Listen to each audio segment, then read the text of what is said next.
It's been 2 years since both Lionel Messi and Cristiano Ronaldo left the European football scene.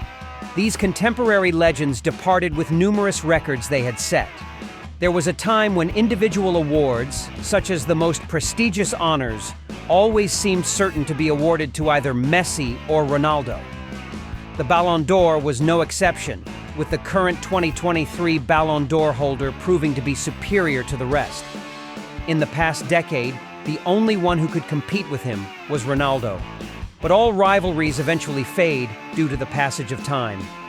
When these two great men left the game, football fans had to accept and agree to shift their focus to newer, younger, and more promising talents with more time ahead of them.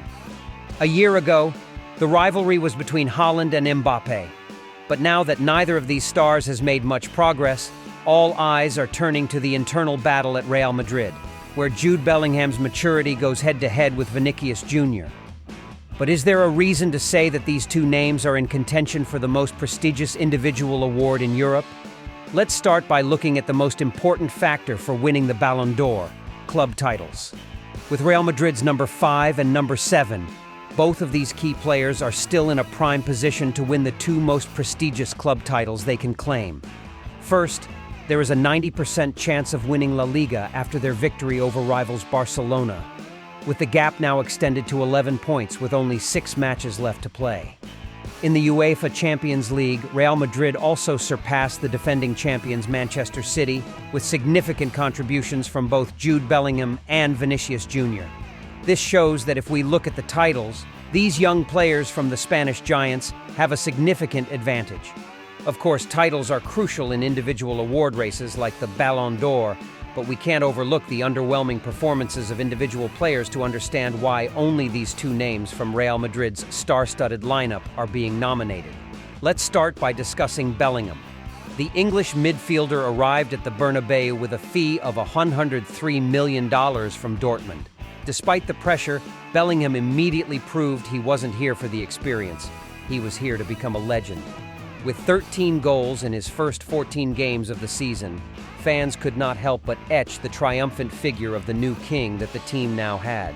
The creativity of Jude Bellingham is commendable, with the former Dortmund player providing 4 assists for his teammates.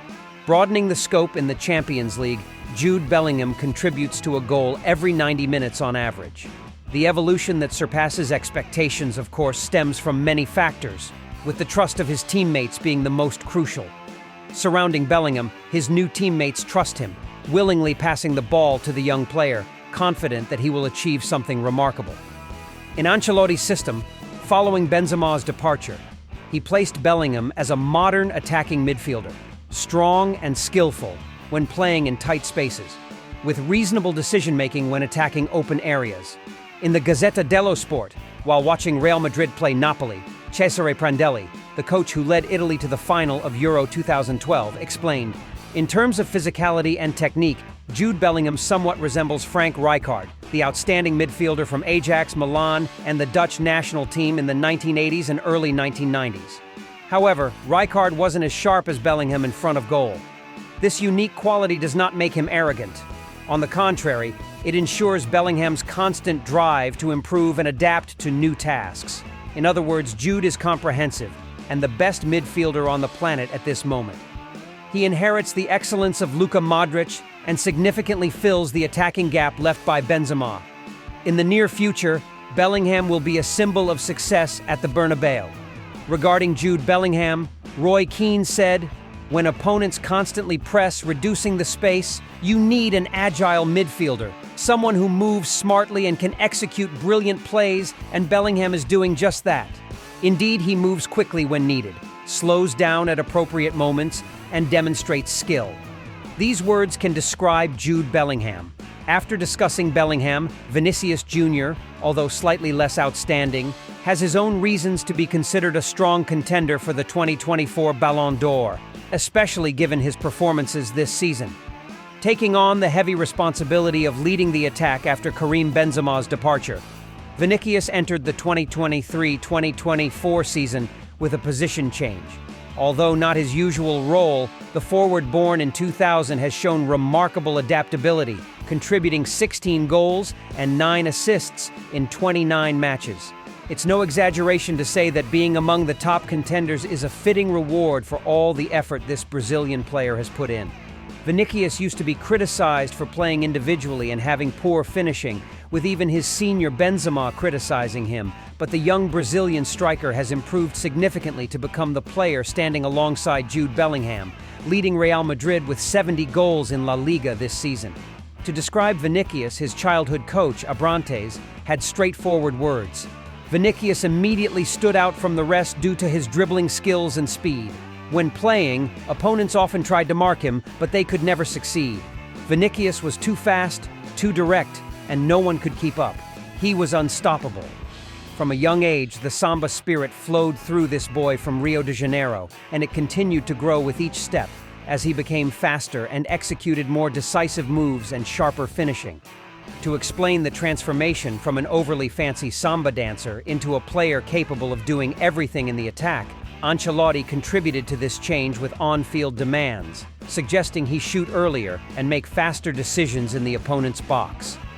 These instructions brought back confidence to Vinicius, allowing him to feel his importance on the team. There's one more critical point that could be the key advantage in the pursuit of the Ballon d'Or.